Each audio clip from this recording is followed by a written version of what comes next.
Okay. Hi everyone, I'm Zazie Todd, and this is a recording for the Pawsitive Post subscribers. So thank you very much for being a subscriber, and I hope you enjoyed this recording.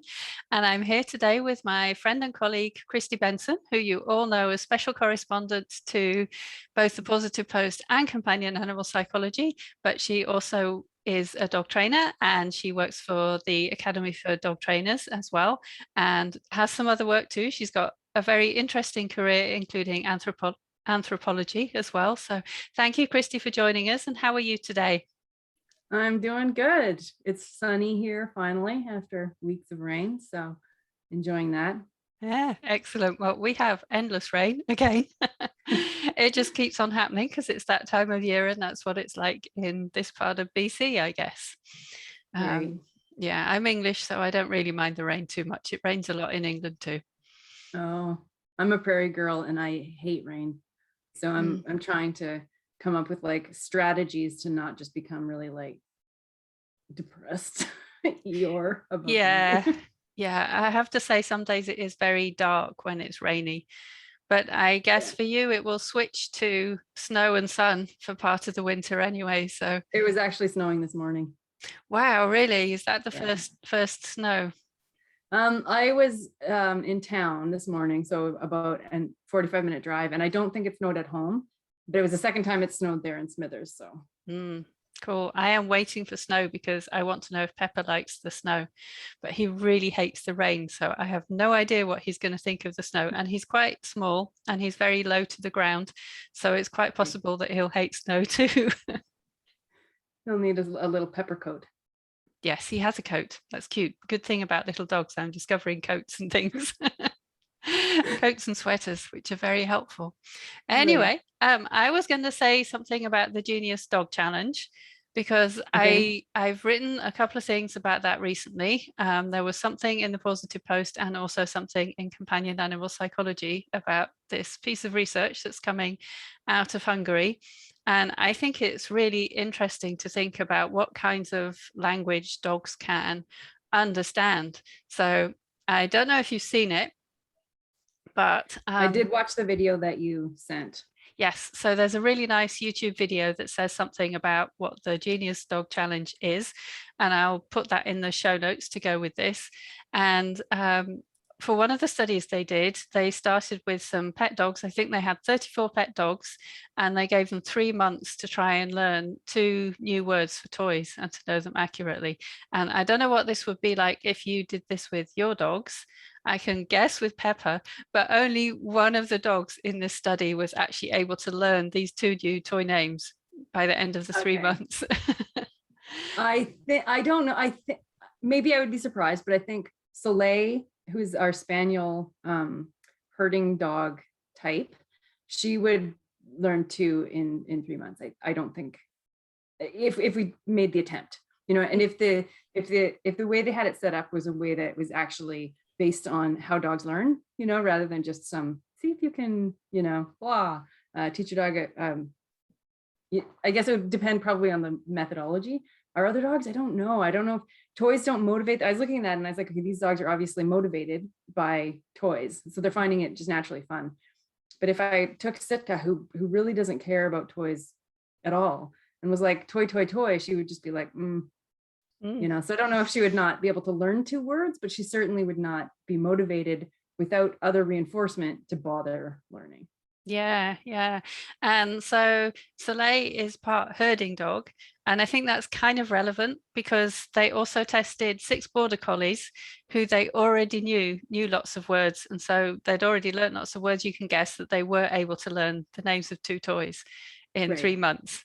And so then they did a further study with these 6, I think it's the same 6 border collies, and they wanted them to learn, I think they had 6 toy names in a week. And so they qualified to take part in the study because they already knew the names of 28 toys, which is quite a lot of toys to know the names It is a of. lot. It is a lot. And when they say they know them, they mean that they can be asked to go get it by their guardian in one room, and then they rush into another room and pick the correct toy out from a pile of toys and then rush back to the room again. So I think that's really impressive. And they tested them six names, I think it was, in a week, and then another 12 names in the next period of time, and most of them got it within this time. So they were really quick at learning the toys' names, which I think is amazing. Totally. Yeah, and it reminds me of Chaser. I think I've got Chaser's book behind me on my shelves back there. So Chaser was the dog who learned over 1,000 toy names, I think. It's just incredible to think that some dogs can do this. And it's not just border collies, because they did have some dogs that aren't border collies that they've trained, which is pretty amazing too. I do not think Pepper could learn to do this. So Pepper is my Shih Tzu. He's a senior Shih Tzu. There's Sitka there. Hey, Sitka. Behind me. Oh, that's lovely. Yeah. Sitka doesn't know we're discussing cognitive abilities of dogs. She's like, I'm smart. I lay around a lot. Well, I think if you are a dog that is smart, that is definitely a smart thing to do. Yeah. Yeah. So, I mean, in this study, they were obviously dogs that were interested in play, like you say, and one of the ways they taught it was encouraging people to play with the dog and to keep on naming the toy, and they kind of picked it up from that. So it's a bit different from the way that we teach behaviours to dogs, when different type of learning. So yeah, I think you're right, they had to be play motivated to want to, and not just play. Like Sitka will play for hours with another dog, like she really enjoys that, but she doesn't play with items. That doesn't ring her bell, I guess. Yeah, and I guess every dog is different in terms of how they like to play, but there are some dogs who we would call them drivey dogs, who are really keen on chasing, fetching, that kind of thing with the toys.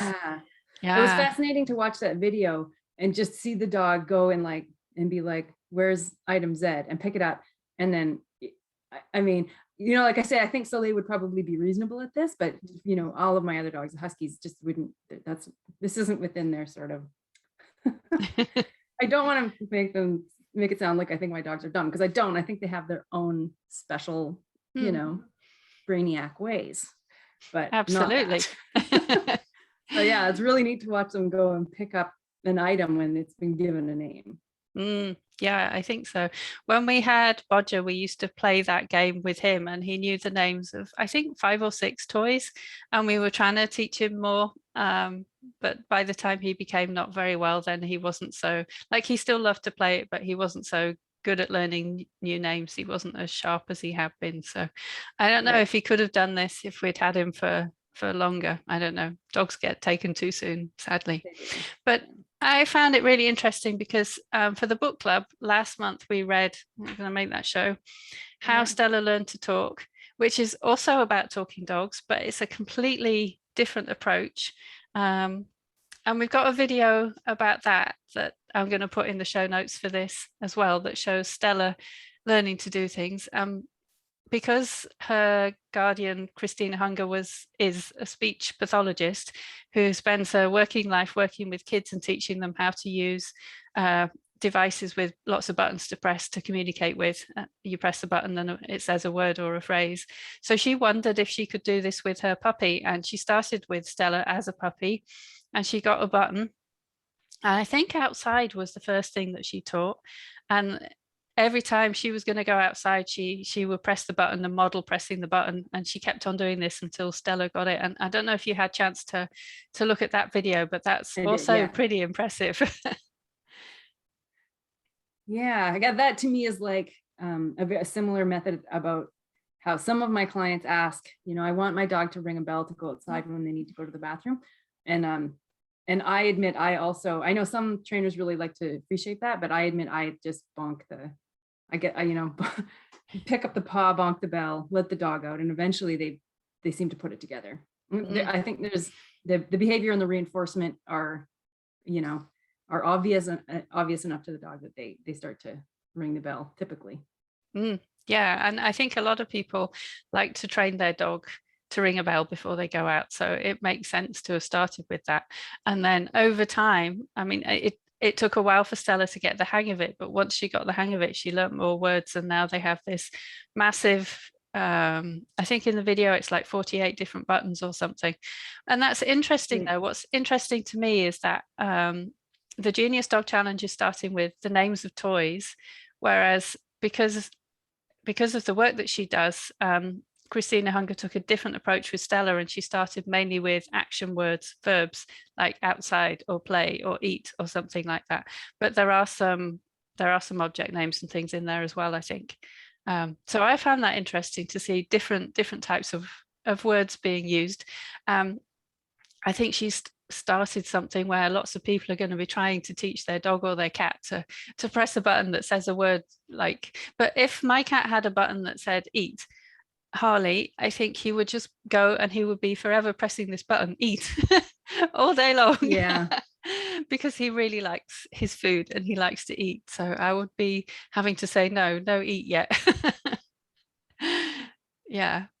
For sure. Yeah, I think some of my dogs, if there was an eat button, like Misha he would like live on that button. He would like, there would be like zero downtime between him pressing that button.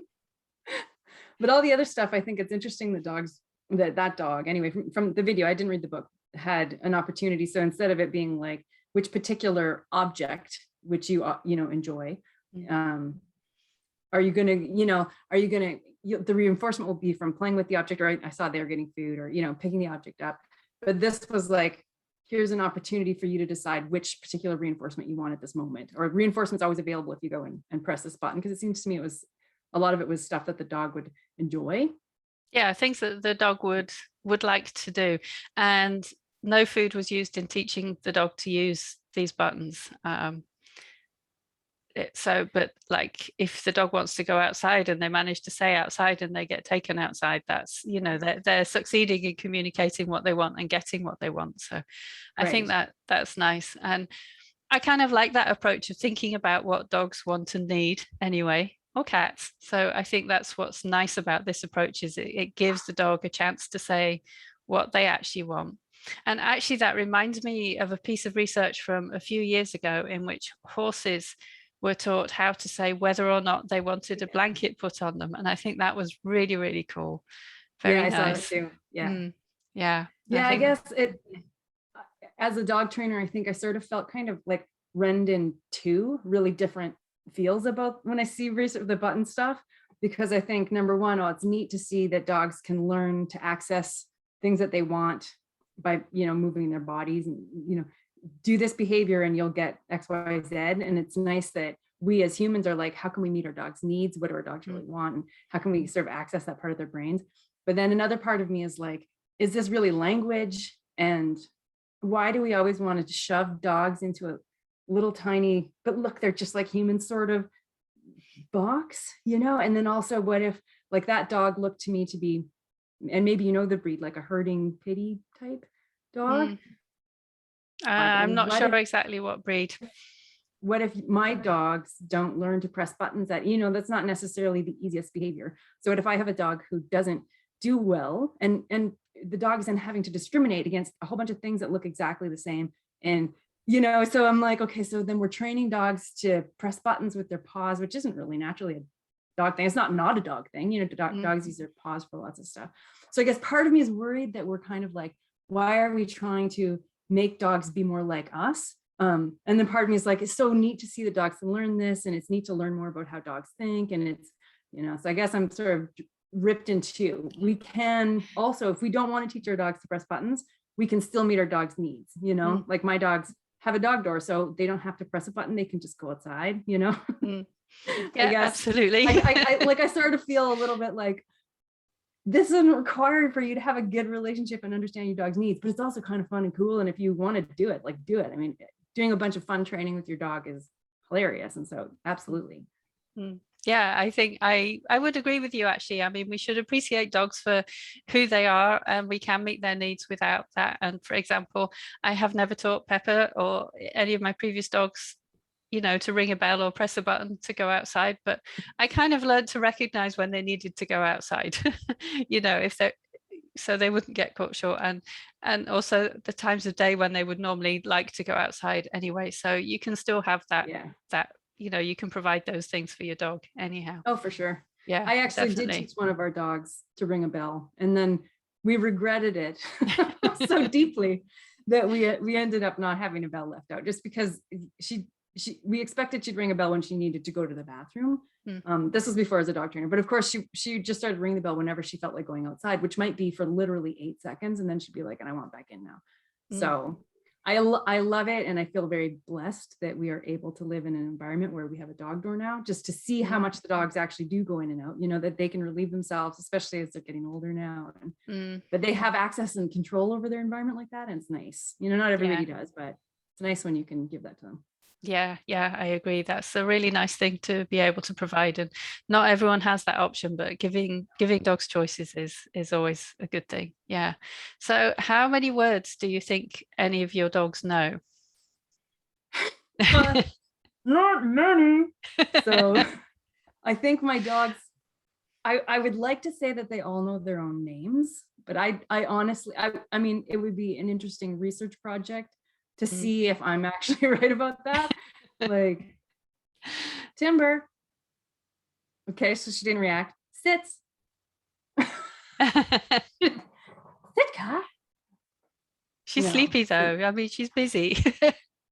She's got her little, she's a good girl. Yeah, so I think they mostly know their names. Usually she would start wagging if, you know, if I said her name.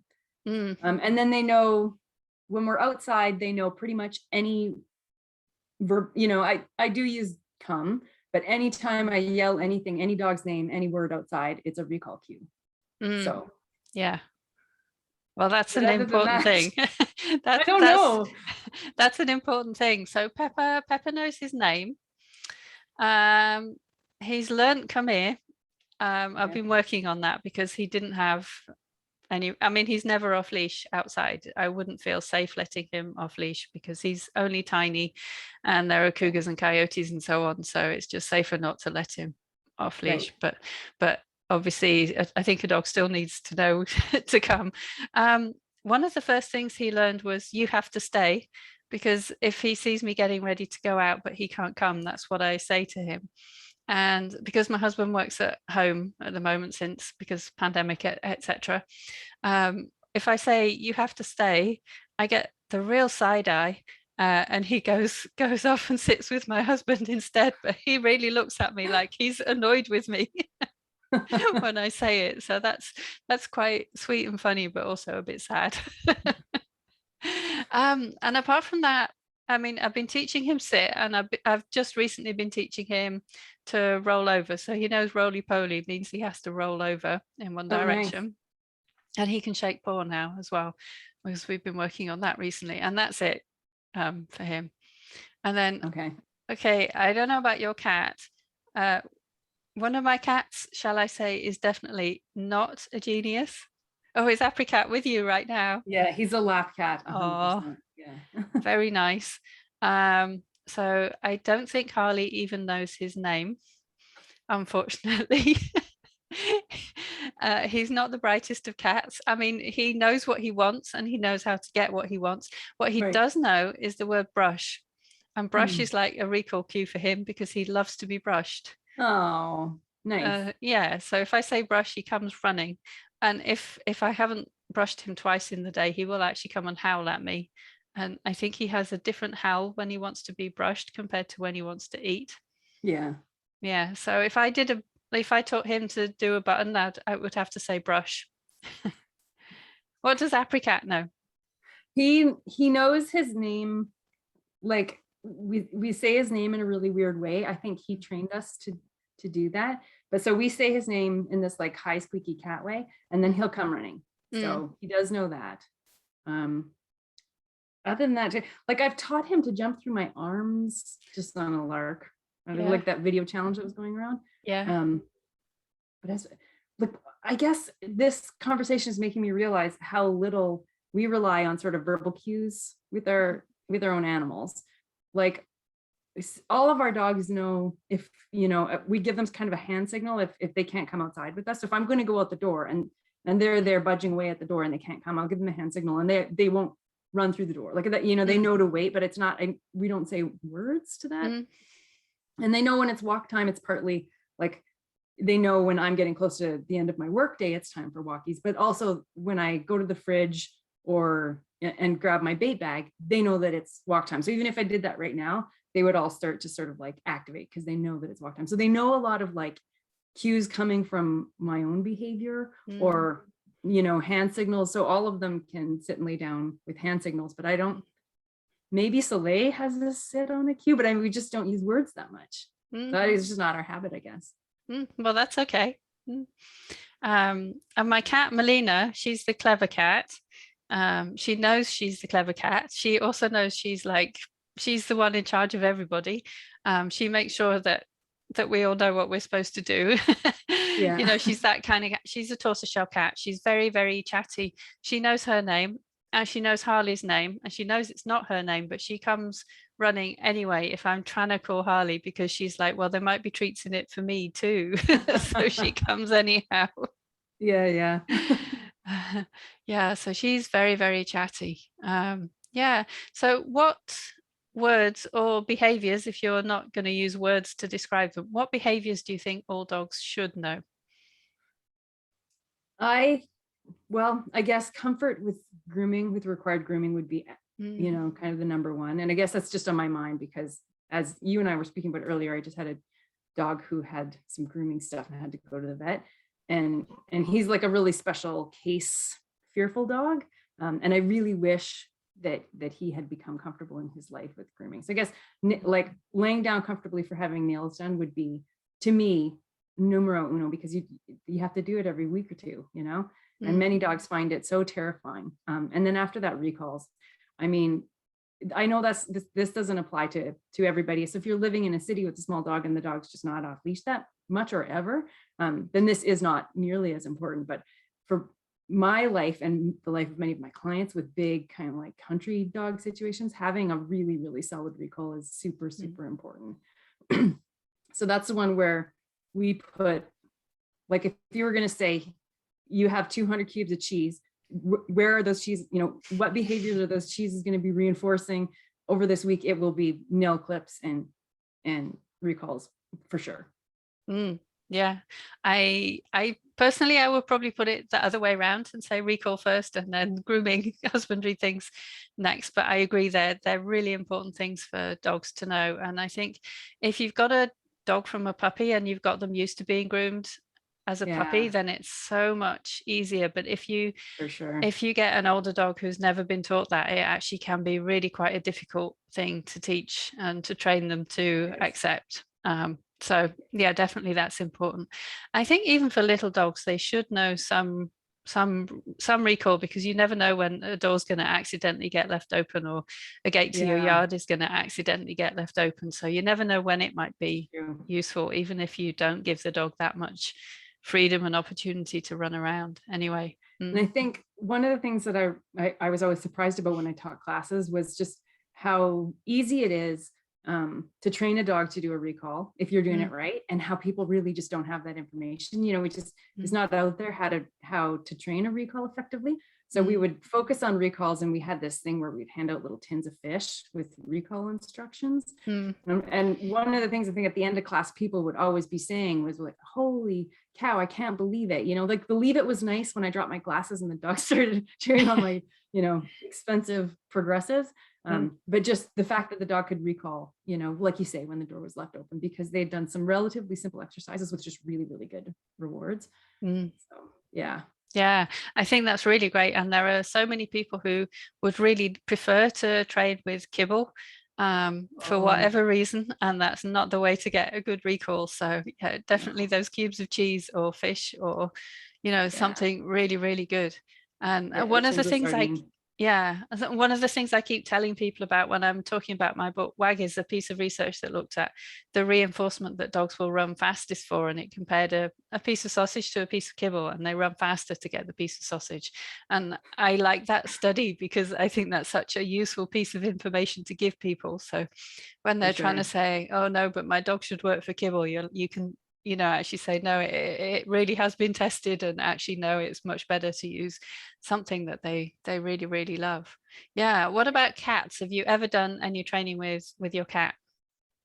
Yeah, we've done a little bit of training. So he's he's comfortable getting his nails clipped. And I just use padding. He's very, very affectionate lap cat. So I just pay attention to order of events. and that's been good enough for him. But I also did some training. I was going to train him to jump up on a little box and like put his feet up like a lion. And then I was going to get a little chair. Anyway, that didn't happen. Oh, that would be so cool though. That would be so cute. With one of those little tiny plastic. But anyway, I did train him to jump through my arms once, and that was way easier than I thought. Cool. But now you've told us the other one. I think maybe you'll have to revisit that perhaps. Okay. Yeah. We will try to make that happen. We will write a training plan. I think I had him jumping up and putting up a little bit, but then I didn't, I guess, how would I prompt? I guess I could free shape that. I'm not sure. I've never free shaped anything with him. So he's not like clicker savvy. Yeah. So I taught Melina to sit pretty a few years ago when I was doing the advanced certificate in feline behavior with International Cat Care, because part of that course, one of the sections is on training cats and you have to write a training plan. So I made Melina do the training plan. So taught her sit pretty, which was fun. But with these two cats, Melina and Harley, I've probably spent more time on trying to teach them to go in their cat carrier than I've done with previous cats, because I have tried to teach previous cats to do it, but that was before I was a dog trainer. So I didn't do it as well or efficiently. You know, having done the Academy for Dog Trainers, obviously I'm a much better trainer than I used to be. So that's been useful for teaching the cats to go in their carriers, which I think is really important, because going to the vet is so much easier then. And actually Harley had to go to the vet quite recently, and what was sweet, we have two carriers, one for each cat, and they're both the same, but they're out all the time. So Harley went off to the vet in one carrier, and he came home, and then the place he chose to go and recuperate from his horribly exciting morning was the other cat carrier. So I thought that was really nice. That is great. That really says something too about how comfortable, that he wasn't sort of knocked back after an actual vet visit. Well, no, I'll be honest, he did have some gabapentin to help him with the vet visit. Because he used to be really, really good at going to the vet, but now every time he goes to the vet, things have to happen to him because he has diabetes, and so he has to have regular blood tests, and he has to have some other checks, and he had an x-ray this time. So yeah, he's not as keen on going to the vet as he used to be, and I think that tells me that I need to do more husbandry training with him to help him with those things. Yeah, it's hard with cats because they don't go for rides. Oh, let's go and let's hop in the car. I mean, you don't do that with, maybe if we start now, this, you would know better than me. If we started with kittens, like let's drive around, would they ever get into that? Yeah. Would that be something that they would find intrinsically enjoyable? Yeah. And some vets actually have kitten kindy classes where the kitten goes to the vet and has, takes part in various activities at the vet, and that can help them be more confident as adult cats. But the thing is that Harley used to be good at going to the vet when all he had to do was go there and have the stethoscope applied to him and then get his jabs and then come home. He was quite happy with all of that. But I think also, I feel like it's worse because at the moment I can't go in with him because of our vet's pandemic protocols, which I completely understand. But I feel like he's better when I'm there with him. I think it helps. So yeah. For sure. Cool. So one of the things we're going to be doing next year with the Pawsitive Post is have a journal club. So I'm really excited for this. Me too. And I think it's going to be a lot of fun. And I will be sending out the schedule soon, but we'll have some specific dates where there's specific papers we're going to talk about. And we'll alternate between papers about dogs and cats. And everyone can read the paper beforehand. And the way I thought we'd do it is that I will say something about the paper at the beginning, like I'll have a few slides or something just to make sure that everyone's got the basics of the paper and has something to start with. And then it'll be over to everyone to say what they think about the paper. And I'm really looking forward to this. I think it'll be a lot of fun. Me too. Yeah. It'll be great. And it'll be a great way for us as dog professionals to sort of, I mean, you keep up on the literature because it's kind of your job. But for the rest of us who are just, mucking along, it's kind of good to have a reason to keep up with dog literature that isn't, that's fun. Yeah, and I think it will be fun, and we'll pick papers that are open access. So yeah, and I've already picked, I thought we'd do one on the Genius Dog Challenge, but I haven't decided which one yet, because they've Okay. got several papers out which are open access. So that will be fun. Everyone can come and tell us what they think about talking dogs. And then I thought we'd have one on petting cats as well, because there's a nice review paper about the best ways to pet cats without upsetting the cat. So that will be cool and interesting. And then I'll Oh, keep an eye okay. out for other interesting papers. So that will be good. It'll be Um, great. yeah, and then another thing I have to do for the Pawsitive post later today, which by the time people watch this, I will have done the draw, but I'm going to do the draw to see who's won access to one of your 2 courses. And I wondered if you Okay. just wanted to say something about the 2 courses that you've got, because they're awesome. Sure.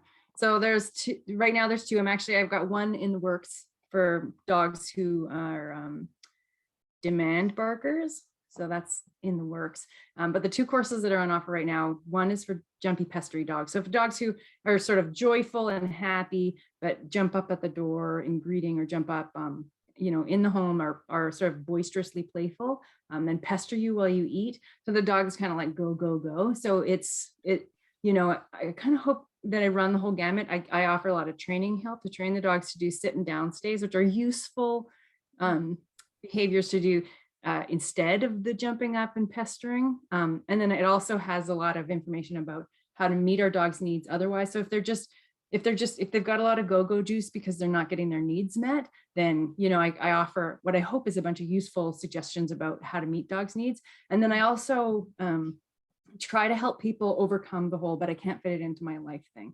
So we're all busy. It's hard to get into new habits. And a lot of times when we have to meet our dog's needs with walks or, food puzzle toys, it's hard to get into that habit, and it can feel a little overwhelming.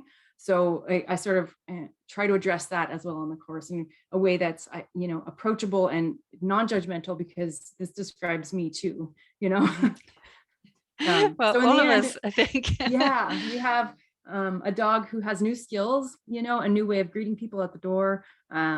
And then also an easy way for us as humans to change our own behavior. So behavior change for our dogs and humans.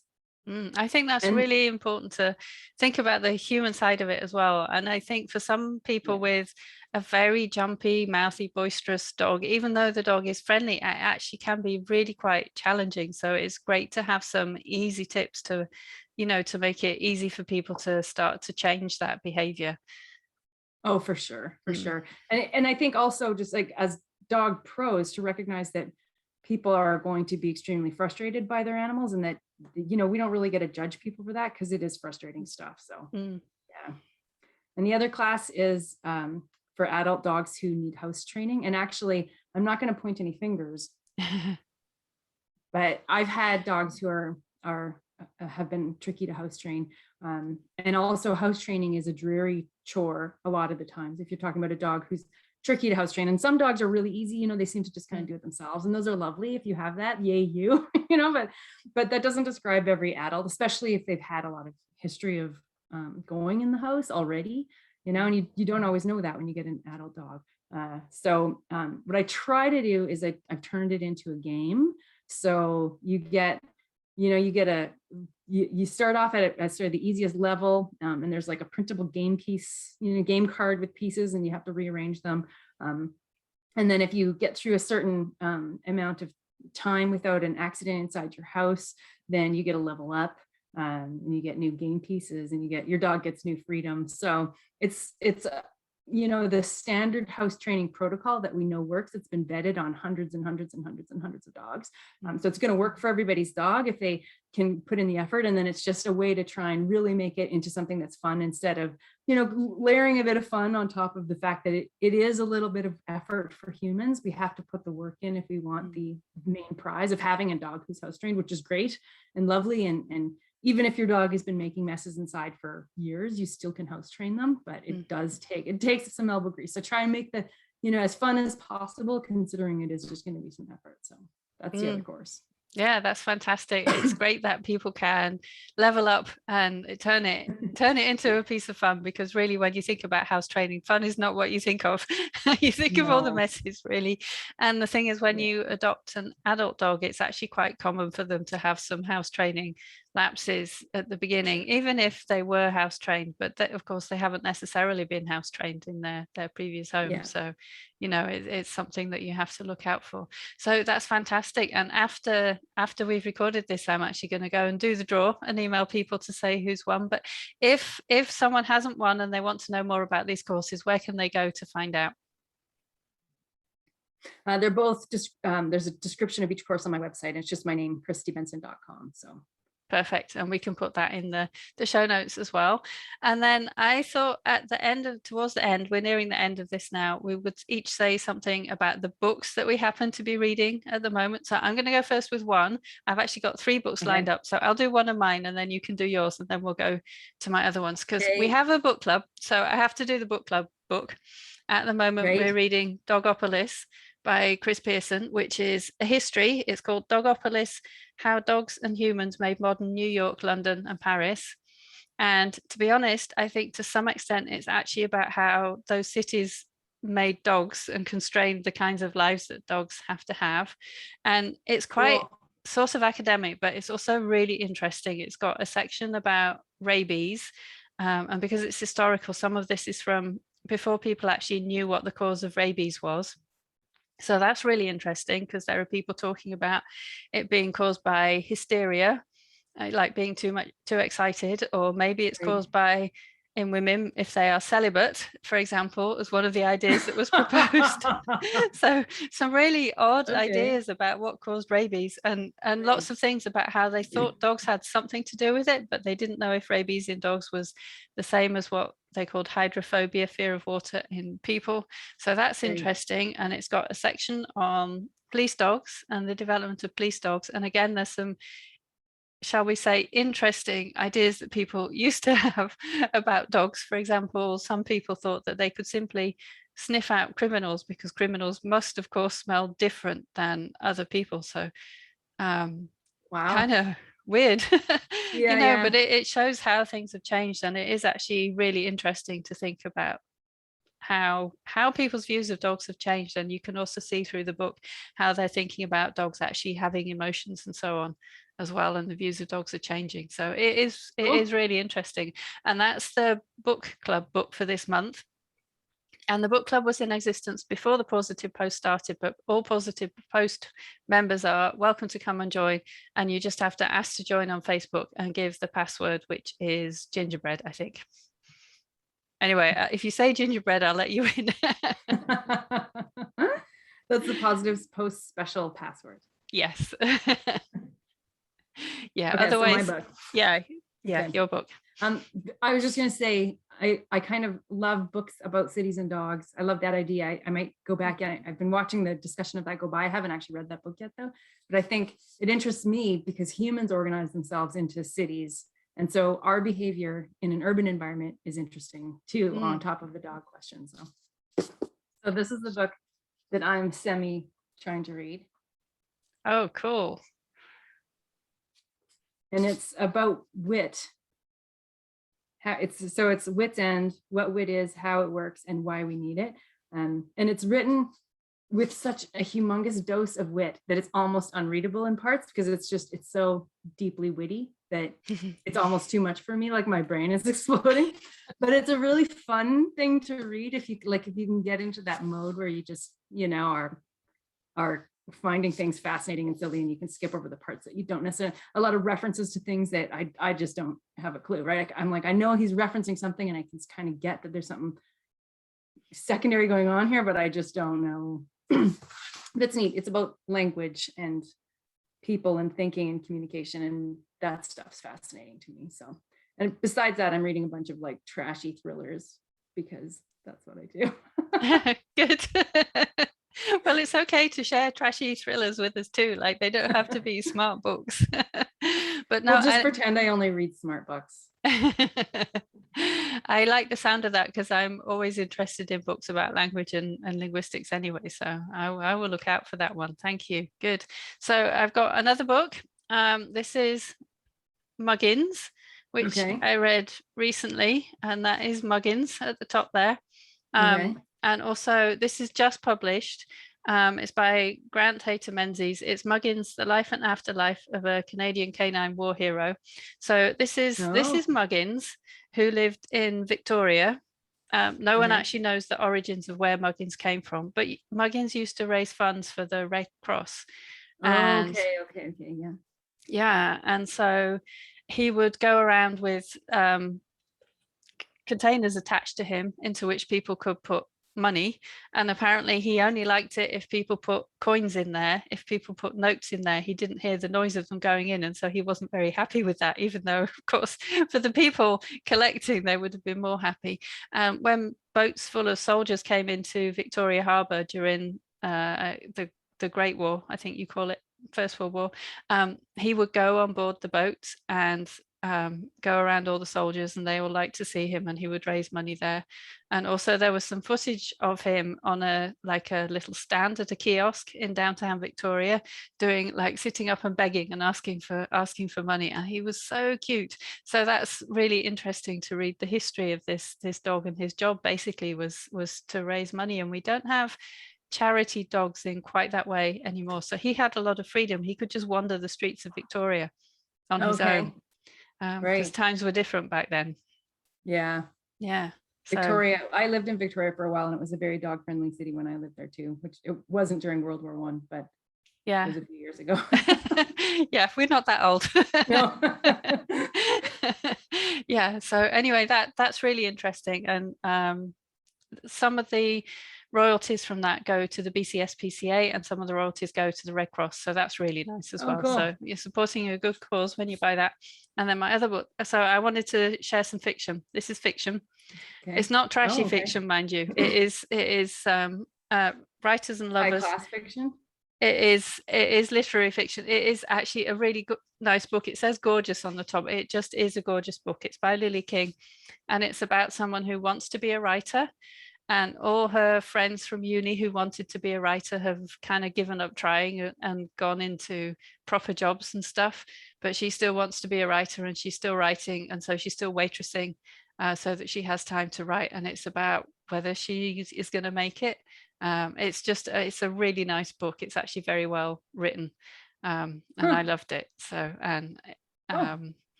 writers like reading and writing about writers, I think. But it has a happy ending. I don't mind giving that away. It has a happy ending, so that's good too. So that's what you like to see. Yeah. Right. Yeah. And if we're continuing in the vein of books, I think, doodle do, you were saying something about having some news. Yeah. So I have a book coming out next year called Purr, The Science of Making Your Cat Happy. And we are almost 6 months out from the publication date. So that means things are starting to happen. And I'm going to be doing a cover reveal to the Pawsitive Post subscribers, and then on my blog on the 3rd of November, I believe. So I'll be able to share the cover with people. And it's a very similar kind of book to WAG, except that it's about cats. So it's about how to provide what cats need in order to have a happier cat. And I'm really looking forward to sharing it with the world. It's quite exciting. And I will say ahead of time, I am going to be asking people to be so kind as to pre-order if they're interested in the book, because pre-orders make such a big difference to authors, because it helps bookstores know, and it helps Amazon know how many copies to order ahead of time. So it really helps if people are interested in pre-order. So I'll say thank you in advance to anybody who wants to do that. And I really look forward to sharing the cover with you. And yeah, I can't wait to see it. Yeah, have you seen it? Like, do you know I have seen it. I do know what it's like. And I was consulted on it, which is very nice, because authors don't always get a choice of what the cover is like. It's up to the publisher to do the cover. But I was consulted and I absolutely loved it. So yeah, it's really nice. That's great. Good. Good. So I think that's it for today. So I will say thank you to everybody listening to this recording. And Kristi and I will do these from time to time for Pawsitive Post subscribers. And at any time, you can send questions if you have any questions that you would like to be answered about dog or cat behavior, or any of the books that we've mentioned, obviously, or anything that you would like to know about the writing life as well. So just feel free to send questions at any time and I will save them up for the next time that we make a recording. So thank you very much for listening and see you next time. Take care. Bye, Zazie. Bye.